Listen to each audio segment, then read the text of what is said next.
Swayam Prabha. Digital India. Educated India.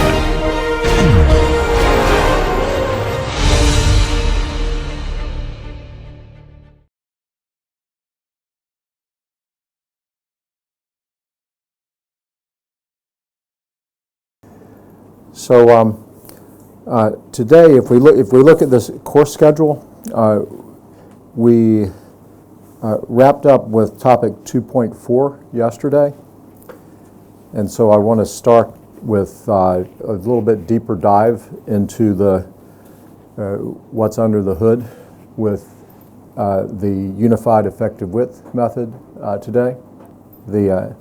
I was able to chat with Professor Kelly Naraman a little bit last night, and he told me that the new IS 801 is moving in the direction of using what's called the direct strength method.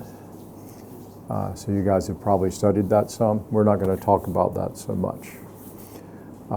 That's interesting to hear, and that makes perfect sense. The AISE 360, you won't see anything about direct strength method in there at this time or in 2027. I think it's going to be very interesting to see what the meaning of the AISI cold form steel specification falling under the umbrella of AISC is going to mean. I'm not sure whether there's going to be any sort of effort to unify the cold formed and hot rolled provisions in the U.S., or whether they'll look to maintain it as separate standards. Okay, so that'll be the first topic, and then from there, I think I want to. So the second topic you can say today is topic 2.6. And that's an essential takeaway I want you to have from the course. Is, okay, how can we design non-prismatic members? So that could be a stepped column and for a gantry crane, or various types of things. So then if you're looking at the schedule from there, the next topic says hands-on verification. This is tutorial session 3. I think it's going to be more effective to do that next week when we talk about the so-called general method, which I haven't really introduced yet. But I think that will, taking what we're going to talk about today and then working that, we're not going to change the problem very much. But they say, oh, I just did it by general method. Okay, and I think that'll help tie in with some of the discussion of general method next week. So I want to move that to next week, and we're gonna and then instead I'd like to skip to column bracing behavior and design today, and I'd like to do a few things there, and then conclude with a Consteel example that where we're going to evaluate stability bracing on an interesting problem. Okay, so that's the plan for the day. Let's see how it works. Okay, so the notes here are I think they're labeled. Let's see if I can read the screen here. Yeah, they're labeled 2_5. They're in the on the Google Drive, and so these are notes to get a feel for what's going on. So the first slide here is very much what I introduced to you yesterday, basically saying if we've got, I'm going to stand because then I can actually see the screen without the lights glaring off of it. So if we're considering the unified effective width approach, again, the mantra is we get an F critical of the column. Now, as I said yesterday, I should change my notes a little bit. If you look at the AISC specification, we're trying to move in the direction of using subscript CR for elastic buckling quantities. And so we've changed at least one thing there to FN. And so what I'm saying is F critical here is now FN. equals Pn over Ag. Okay, so given if you have a very long column, your stress at the column strength is relatively low, and so the unified effective width concept is that, oh, I have a very low stress, so I will likely have the plates will be more and more effective the lower and lower the stress level we're talking about. And again, I showed you the AISC effective width equation yesterday. So this is just one way one common way of writing Winter's equation. It's interesting, if you go to Eurocode, it's Winter's equation, but it's just written in a different algebraic form. The AISC uses this coefficient C1 in that equation, and C1 is equal to 0.22 if it's a unstiffened element, if it's like a flange of an I section. But then we want to try to get a little extra in terms of the capacity for webs or for HSS walls. And so we have coefficients of 0.2 or 0.18 for C1 for those.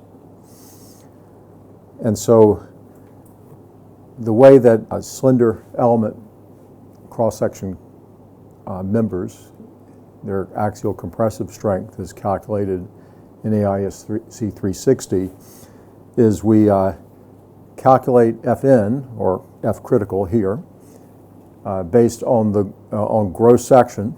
We got a column stress at strength from the column curve formulas, and then based on the stress level, everything up to that point being based on gross cross-section properties, we go into the effective width formula. If we need to take some reduction in effective width, we calculate effective areas, and then the strength, nominal strength is Fn times the effective area. So that's what I illustrated to you yesterday. And okay, so actually this was the first slide, and this was simply saying that this method was originally proposed in the Cornell work by Pecos. That was a little bit subsequent to Dr. Kalyan-Raman's work with Pecos at Cornell. And the other thing here that I should highlight is that in the pages here, when I'm referring to figures in tables or equation numbers, these are entities that are out of the handbook for the Steel Bridge Design Handbook that is one of the documents in the Google Drive, Volume 4,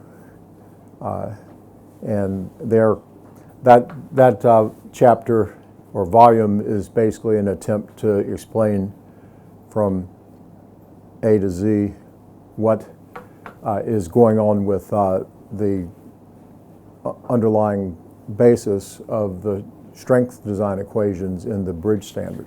So very, very close to the building standard in AISC. Okay, so now, how do we make sense out of this approach where we use the gross section properties, we get an Fn, and then we take that to an effective width? If you think about it, if you're trying to work the problem by effective widths, just from logic, you would say, oh, so let me get an effective width based on my. You could say if that depends on the level of stress, okay, let me get an effective width based on the level of stress in the column, and then you might say, well, now I'll draw a sketch of the cross section with certain portions of the cross section treated as not being effective. Okay, and we're just showing the effective widths.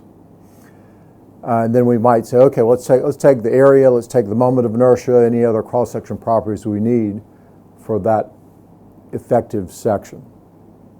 Okay, and we would then take that to do our calculations for the column strength and so forth. Now the problem with that, hopefully if I can get you to see it, if you take that approach, you first need to go in and say, well, what's my level of stress this column is failing at if I want the strength? Okay, all right, so maybe I guess that. Then I go in and I get an effective width. Okay, I get an effective width, I can work my cross-section properties. I think I can then go to the column strength curve. I can get then, so this is my estimate of level of the stress. Oh, that wasn't what I guessed when I started. So let me go back in again with that one, and I'll get another set of effective widths. I'll get another set of properties. I'll go back with those to the column curve again, and oh man, do I keep having to iterate this thing? So it's an iterative approach if we're going to take that type of logic to calculate a member's strength. And so that's what Dr. Pecos and his research team were initially doing at Cornell.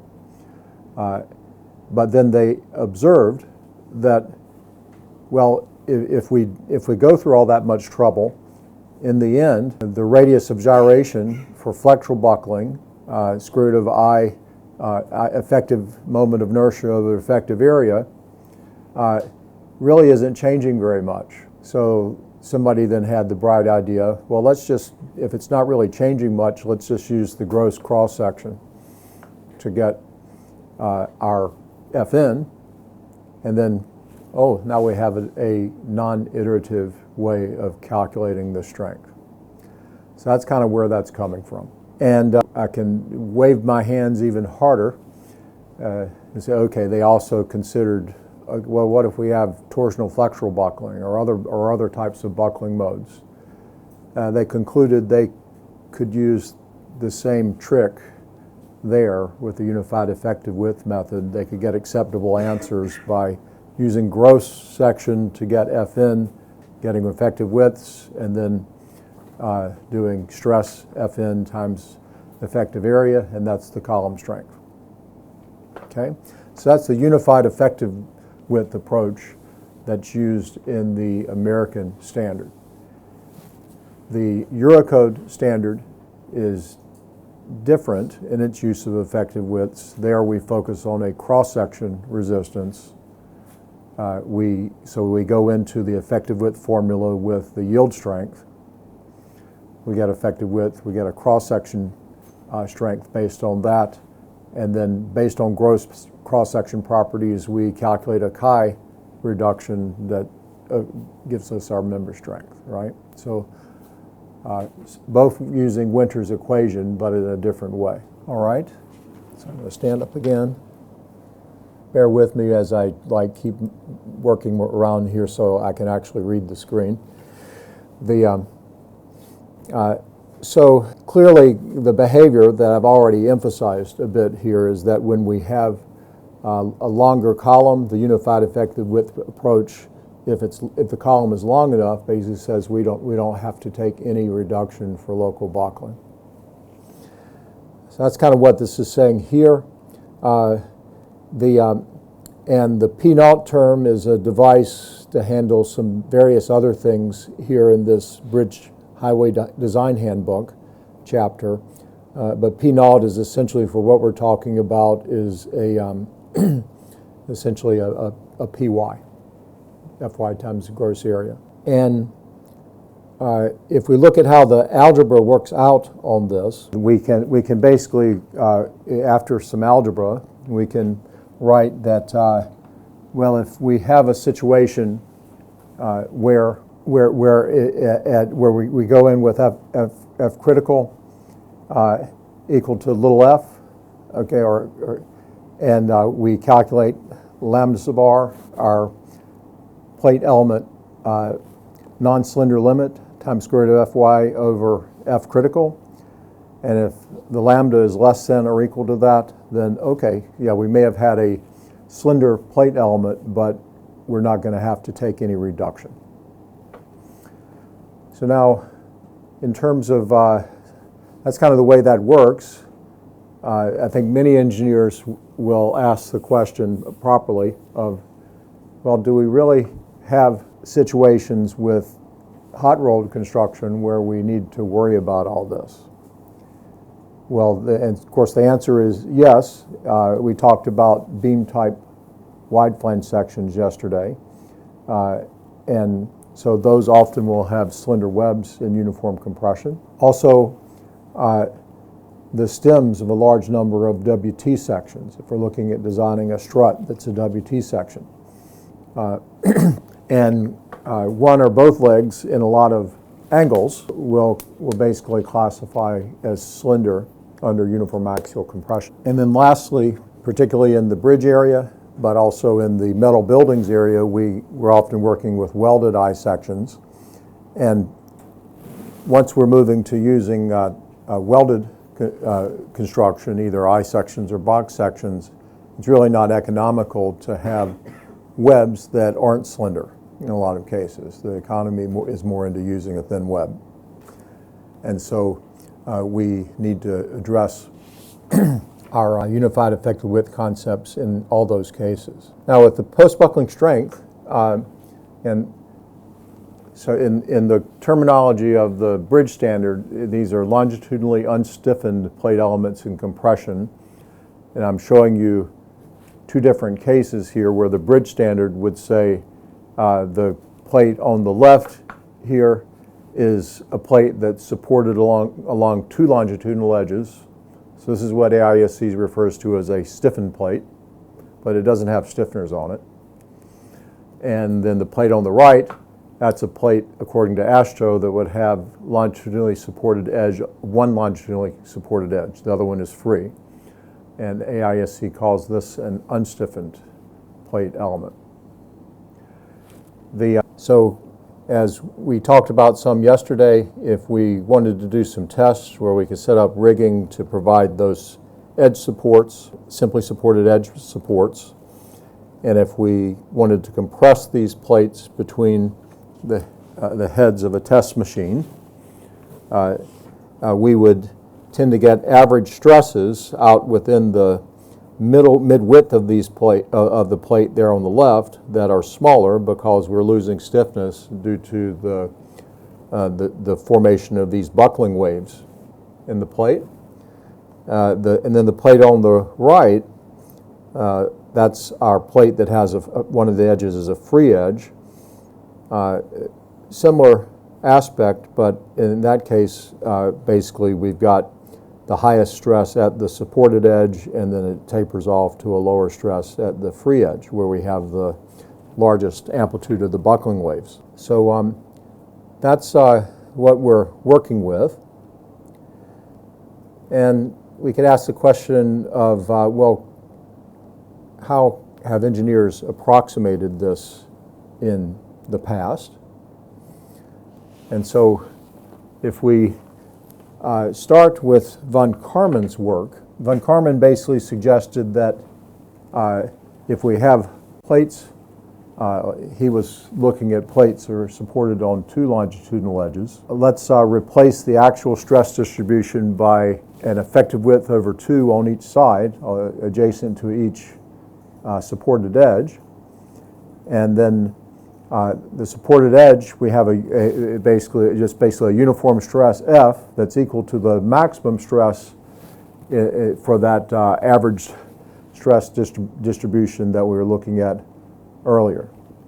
So, so where we see the largest stress, capital F or little f here, we're basically going to use an effective width of that has that particular stress on it. And we can basically say that the effective width BE, we can determine that such that little f times BE times T is equal to the total load that's being supported by the plate. All right, so let's consider 2 strips as a rectangular plate,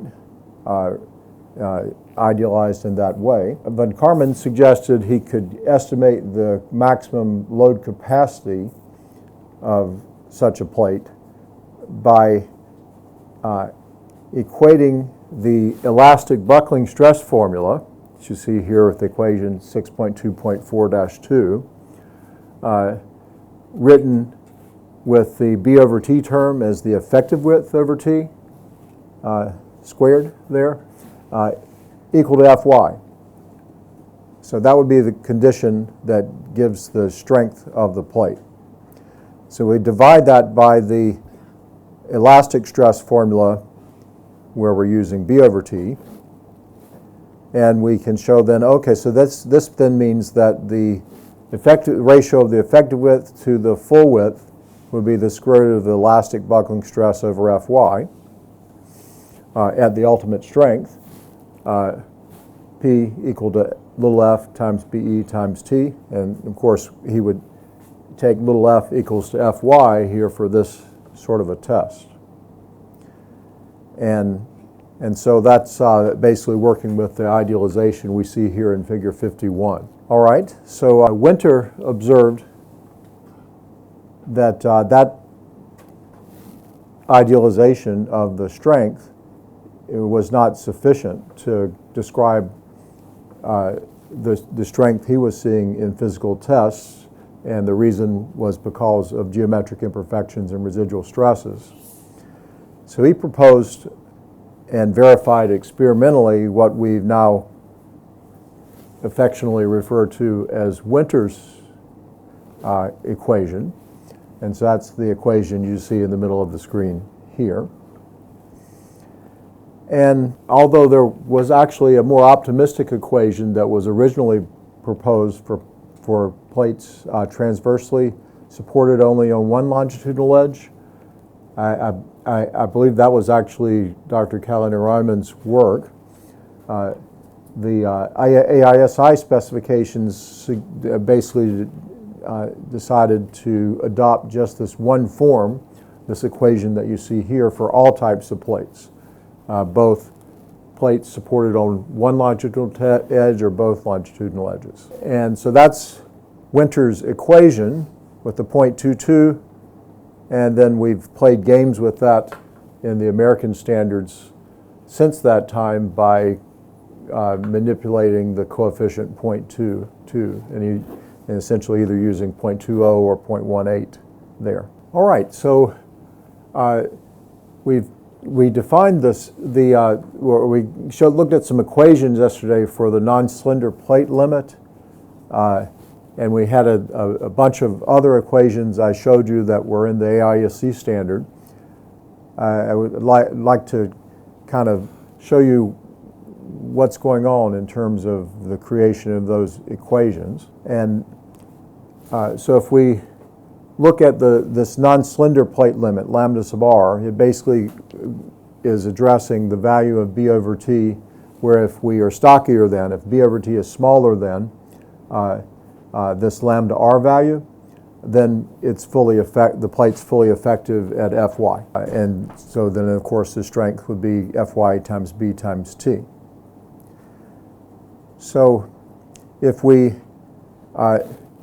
set BE equal to B on the left-hand side of equation 4b that we were just looking at here, so Winter's equation, just divide through by B, we can solve for the value of square root of FEL over Fy where that would be the case. So we're calling that, putting a special notation on that FEL, it's FEL-R here. And that's what the coefficient C2 that was showing up in the equations we're looking at is. And so from here, if we substitute into equation 4b for square root of FEL over Fy, C2, so again, equation 4b, that's Winter's equation here. So we're going to plug in C2 for each of the square root terms there. Then what we obtain is equation 6 here. If we basically simplify this equation, we say, oh, we've got a quadratic equation to solve for C2. And the solution that is the one we want for that quadratic is the one with the minus sign here in equation 7. So this is the equation that I flashed on the screen yesterday that's showing up in the AISC standard equations. We have the C1 coefficient, that was Winter's 0.22, and then we have values for different types of plates, 0.20 or 0.18 for C1, and then the C2 value is given by this quadratic solution.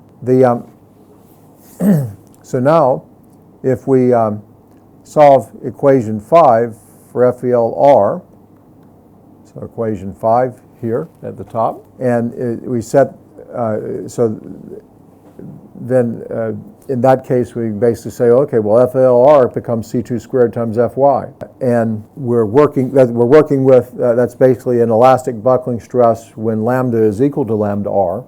So we can say, well, let's equate that to the elastic buckling stress given that slenderness, lambda r. So that's what the third term is here in the second equation on the screen now. And from here, we can basically see if we move a lambda into the lambda squared into the denominator, then we've got the equation for FEL, the plate local buckling stress. And so we can say, well, the FEL at lambda r is equal to FEL times lambda over lambda r squared. Okay? But just basically some clever algebraic manipulation here.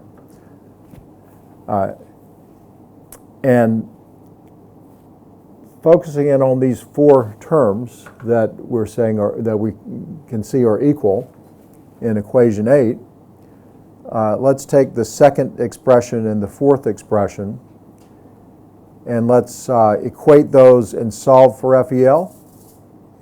So if we do that, we get this equation at the bottom of the screen here now, which I showed you as the equation to calculate the elastic buckling stress. So you might say, why don't we just use pi squared e kc over 12 over 1 minus nu squared over lambda squared? That's the equation we get from mechanics. Well, the desire was that Dr. Schaefer would basically develop this. He wanted to basically have the elastic buckling stress be calculated as a function of lambda to lambda r, or lambda r to lambda. So there we have it. We've got it in that form. So this is equation 7-5 in AISC. So now if we manipulate things a little bit further, we can, if we go back to this equation 8, and if we equate, let's see, the second and third expressions here in the equation, then we can solve, and if we solve that for lambda r, now if we want to try to understand, well, what sort of plate local buckling coefficient Kc are we working with? Okay, now we've got an equation for that includes Kc there in that lambda r equation, and so we're going to basically call that as a capital lambda r for 0.91 square root of Kc over C2, and that's our final coefficient that is showing up in the design tables for lambda r out of the AISC standard that we were looking at in working through things yesterday. Lot of algebra here. If we so given equation 7, so the equation for C2, and 10b, this capital lambda r equation here now, our specified value of C1 and the coefficient that we're employing in AISC and AASHTO for those expressions out of the design standard tables, what I'm calling here a capital lambda sub r. We can back calculate, well, what's the implied plate local buckling coefficient implicit in any of those equations from the standard. And so equation 10c allows us to do that. All right, so that kind of gives you a glimpse under the hood with what's happening with those equations. So a few other comments on how we're setting up here using the effective width method in the ISC standard. Winter also observed that although all the developments from von Karman and what I was showing you up here to this point, we're talking about the maximum stress, little f, being equal to Fy. Winter observed empirically that held reasonably well as an expression for what the effective width should be at lower stress levels. And although there are equations in the literature that would try to write that more precisely, that was the Winter's observation is, yeah, it's a reasonable estimate to use this equation with lower stresses also. So then we can write Winter's equation. We put in lowercase f, the actual stress condition at the edge, instead of Fy. And so this is applicable when lambda is greater than lambda r times square root of Fy over f. Then the last thing to show you is, I'm just going to kind of flash this very quickly. We've got these various cases where the different American standards use different coefficients C1 for various cases. And then I have a table that, if you're trying to glean what are these implied coefficients underneath the various expressions, we can understand based on what I was just showing you what we're getting from that. And we were looking at this plot and talked through it a fair amount yesterday. So this is the end result. If we're plotting we can say it's the nominal strength in terms of stress on gross area Fn over F, or effective width over the actual width. And then we have the one curve that's elastic buckling stress over F. We already talked about this yesterday. So we're plotting this versus the slenderness term, little f over square root of little f over FEL. And so I won't go back to describe all these again today. But that was in terms of the non-dimensional slenderness for the plate, square root of little f over FEL, the elastic buckling, local buckling stress. If we look at grade 50 steel, or 345 megapascals, if we convert this back to a B over T, so this is probably more useful often when we're looking at this as practicing engineers. So, okay, well, what sort of strengths am I getting for a grade 345 plate at different width to thickness? And this is for plates transversely supported only on one longitudinal edge, so basically a flange of an I section. Well, for different cases here, we get the blue curve, green curve, or black curve, and that is basically a function of the H over TW of the web, what implicit elastic plate buckling coefficient is being used within the equations. So 0.35 is if the black curve is if we had a very, very thin web. So we basically then are counting on a flange strength will be the black curve, whereas the top blue curve, that's that would correspond, Kc equals 0.76. That's a very stocky web. And so in that case, clearly you're going to get some benefit. So the plateau is going to be longer, but then still tapers off.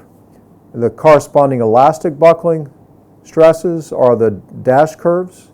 So you can see in all these cases, of course, for wider plates, we're getting significantly larger stress in terms of quantifying the strength than this theoretical stress at which it would elastically bifurcate out of plane. And similarly, if we have plates transversely supported on both longitudinal edges, i.e. if it's, say, a web of an I section, this is the situation I commented on earlier that, in my view, I don't see why we don't just use Winter's curve with the C1 of 0.22 and we just have the dashed blue line.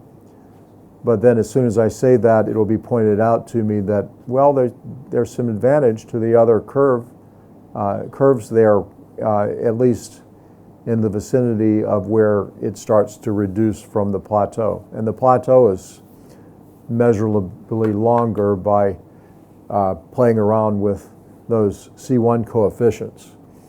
And so I think that's why the specification isn't moving in the direction of just using one here. The thinking of the specification committee is that, yeah, we should be using a different strength curve here for an HS section versus a say a box with or versus a case like a web within an I section.